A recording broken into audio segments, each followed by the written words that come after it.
देशवा में बढ़ल बेरोजगारी ये दादा बूझेला नाही लाचारी।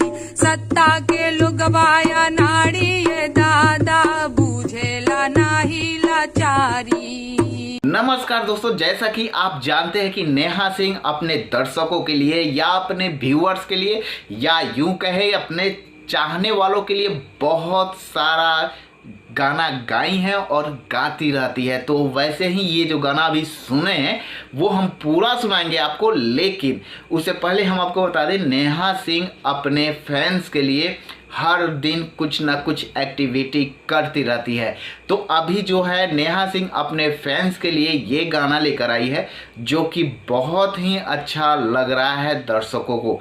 तो हमने सोचा है कि ये गाना आपको भी सुना दे। तो चलिए हम सुनाते हैं नेहा सिंह का ये गाना। उससे पहले दोस्तों हम आपसे कहना चाहते हैं हमारे चैनल को सब्सक्राइब कर ले और प्यारा सा बेल बटन दबा दे ताकि मेरा हर वीडियो आप तक पहुंचता रहे। तो चलिए वीडियो को शुरू करते हैं और सुनाते हैं नेहा सिंह का ये गाना। देशवा में बढ़ल बेरोजगारी ये दादा बूझेला नाही लाचारी। सत्ता के लोगवाया नाड़ी ये दादा बूझेला नाही लाचारी। युवन के टेंशन में निंदिया उड़ल बा ओ चैना उड़ल बा। गड्डी पे सुते व्यापारी ये दादा बूझेला नाही लाचारी। गड्डी पे सुते व्यापारी ये दादा बूझेला नाही लाचारी। डॉक्टर इंजीनियर ना महटर ना एक्टर, पुलिस दरोगा के हूँ ना कलेक्टर। नवहन के बनई है पुजारी ये दादा बूझेला नाही लाचारी।